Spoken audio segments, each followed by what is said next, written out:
তো আজকে আমরা করবো সুদীপ দাস বইয়ের রিজনিং এর পার্টে আর র্যাঙ্কিং মানে কোন নির্ণয়ের যেগুলো সলভ প্রবলেম আছে সেগুলো থেকে করবো।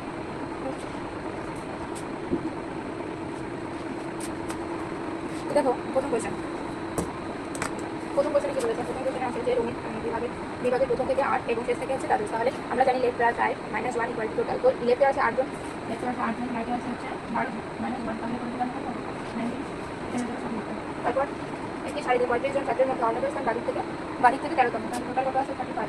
অর্ণবের স্থান 13তম, তাহলে ডান দিক থেকে রাইট মাইনাস, তাহলে এদিকে কি হয়ে যাবে 12 মাইনাস হয়ে যাবে 3 আর এদিকে 23 জন।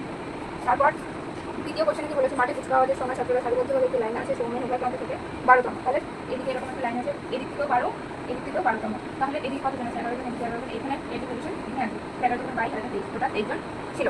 তারপর 4 নম্বর কোশ্চেন, একটি সারিতে 60টি কি ছিল? একটি সারিতে 60টি গাছ ছিল, ঠিক আছে, 60টি গাছ এবং তাদের মধ্যে দূরত্ব কত? 4, তাহলে আমরা কি গুণ করে দিলে 8 মিটার, এটা কি সঠিক উত্তর? না, এটা ভুল উত্তর। কারণ আমরা জানি যদি আমরা 3টা গাছ দেখি, 1 2 3 গাছ, 3টা গাছের মধ্যে একটা গাছের মধ্যে বলছে 4 সেন্টিমিটার ডিসটেন্স, তাহলে 3টা গাছের মধ্যে কত পাবো আমরা? 8 সেন্টিমিটার, 8 মিটার। তো এখানেও সেম হয়ে যাবে। তো আমরা এখানে 7টা গাছ ধরবো, 7টা গাছ ধরবো, তাহলে 6 গুণ 4 ধরবো, 24 হয়ে যাবে আমাদের সঠিক উত্তর। তো 20 মিটার। তারপর কি বলেছে?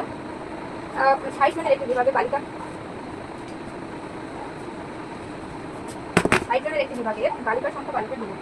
কত বলছে? 60 জন। 60 জনের মধ্যে হচ্ছে বালিকা বালক, বালিকা হচ্ছে বালকের দ্বিগুণ, তার মানে কি 3 রেশিও মান হচ্ছে 60, তাহলে 1 রেশিও মান কত? 20, তাহলে বালক হয়ে যাবে 20 জন আর বালিকা হয়ে যাবে 40 জন। এবার আমরা অঙ্কে আসছি।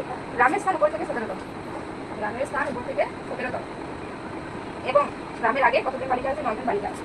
রামের আগে কতজন ছিল? টোটাল 16 জন। 16 জনের মধ্যে কতজন বালিকা আছে? 9 জন, তাহলে কতজন বালিকা থাকলো? 7 জন বালক থাকলো। বালিকা ছিল 9 জন, তাহলে বালক কতজন থাকলো?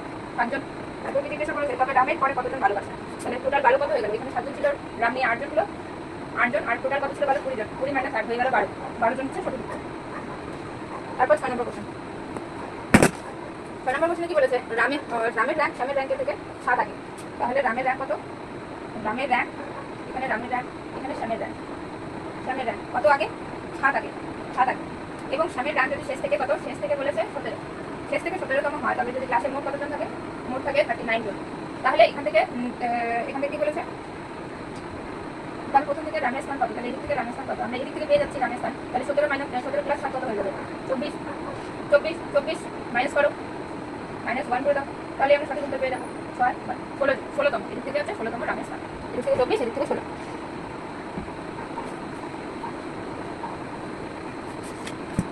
তারপর একটি শাড়িতে বাদিক থেকে এর অবস্থান আছে, এদিক থেকে বাদিক থেকে এর অবস্থান কত বলেছে? 13তম, এবং ডান দিক থেকে বি এর অবস্থান ডান দিক থেকে কত বলেছে? বি এর অবস্থান কত বলেছে? বি এর অবস্থান বলেছে 17। যদি ডান দিক থেকে এ এর অবস্থান 11 হয়, তবে বাদিক থেকে বি এর অবস্থান কত, মানে এটা কত হবে সেটা। তো আমরা কি জানি যে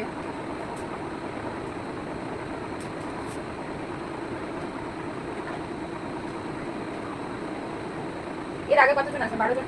এ বাদিক থেকে 13তম স্থান, তাহলে এর আগে আছে কতজন? 12 জন। আবার ডান দিক থেকে এর অবস্থান 11তম, এদিক থেকে আবার কত ছিল? এর অবস্থান 11তম ছিল, আমরা লিখছি এটা 11তম ছিল, অর্থাৎ ডান দিকে এর আগে কতজন ছিল? 10 জন, এদিকে ছিল 12 জন, এদিকে ছিল 10 জন, ঠিক আছে।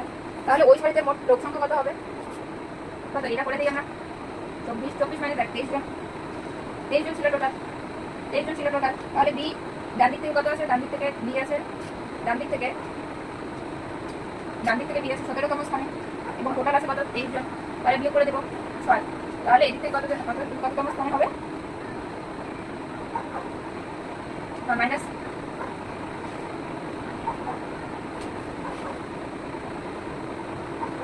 আচ্ছা দেখো এদিক থেকে টোটাল ছিল 23 জন আর ডান দিক থেকে ছিল 17 নম্বর স্থানে। তাহলে এবার কি বলেছে আমাদের? জিজ্ঞাসা করেছে বাদিক থেকে বিয়ের অবস্থান, তাহলে এদিক থেকে হলে +1 হয়ে যাচ্ছে, এটা মাইনাস হয়ে যাচ্ছে, তাহলে এটা প্লাস হয়ে যাচ্ছে, 24 থেকে 17 বিয়োগ, তাহলে হয়ে যাবে 7 জন। 7তম স্থান হলো বিয়ে। তারপর 8 নম্বর অঙ্ক। একটি ক্লাসে মোট 50 জন ছাত্র রয়েছে, ছাত্রছাত্রী 50 জন, এবং রামের স্থান বাদিক থেকে কত বলেছে? বাদিক থেকে বলেছে রামের স্থান হচ্ছে 15 এবং জ্যোতিদের স্থান ডান দিক থেকে 12 এবং রমেশের স্থান জ্যোতিদের স্থানের বাম দিক থেকে 55।